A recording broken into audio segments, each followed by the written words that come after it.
Valstybinė kelių transporto inspekcija prie Susisiekimo ministerijos nuolat tobulėjantis, teisingas ir principingas ūkio subjektų partneris ir patarėjas. Inspekcijos misija – vykdyti Lietuvos Respublikos kelių transporto veiklos viešąjį reguliavimą ir kelių transporto ūkio subjektų valstybinę priežiūrą, siekiant teigiamo poveikio ekonomikai ir visuomeniai.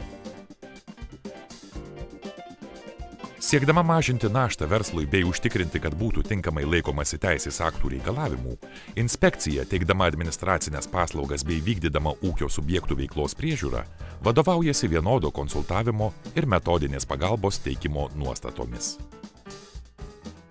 Svarbi inspekcijos veiklos sritis yra kelių transporto kontrolė.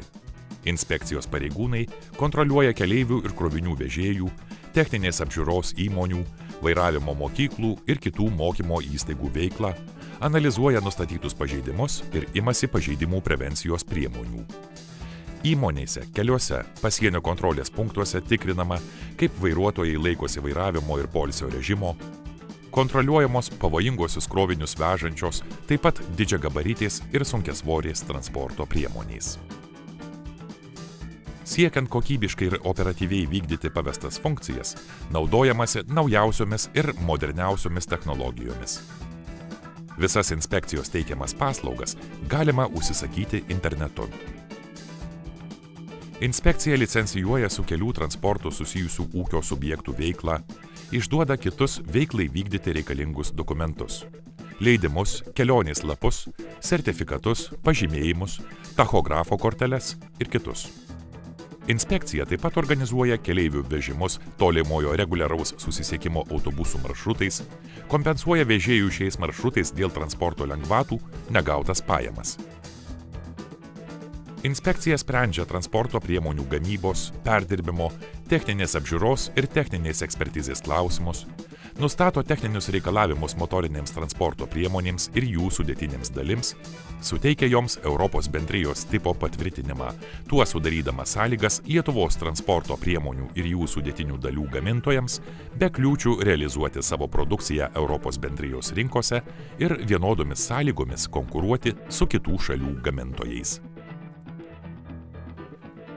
Tam, kad būtų užtikrinta tinkama kvalifikacija ir aukštas parengimo lygis, asmenų vykdančių su kelių transportu susijusias funkcijas inspekcijoje egzaminuojami asmenys, vadovaujantys licencijuojamai kelių transporto veiklai.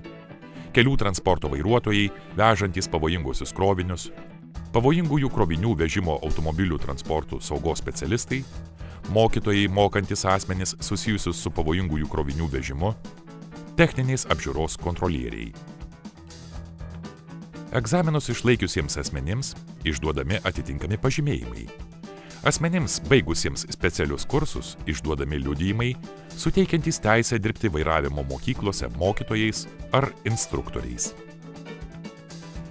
Inspekcija yra atsakinga už skaitmeninių tachografų ir jų kortelių sistemos veikimą bei vykdo šalies narės atsakingos institucijos funkcijas. Inspekcijos specialistai glaudžiai bendradarbiauja su Lietuvos ir užsienio valstybių institucijomis ir įstaigomis, organizacijomis ir įmonėmis. Keičiasi geriausia kontrolės praktika, informacija apie nustatytus pažeidimus, nuolat vykdo bendrus patikrinimus pasienio kontrolės punktuose su Lenkijos ir Latvijos pareigūnais. Inspekcijos specialistai aktyviai dalyvauja Europos kelių transportą kontroliuojančias institucijas vienijančios organizacijos Eurocontrol Route veikloje. Atstovaujant Lietuvai, aktyviai dalyvaujama tarptautiniuose kelių transporto veiklos reglamentavimo ir jo įgyvendinimo procesuose. Inspekcijos specialistai dirba ES tarybos ir Europos komisijos darbo grupėse ir komitetuose, dalyvauja tarptautiniuose projektuose. Neįveikiamų užduočių nėra, yra tik neatrasti sprendimo būdai.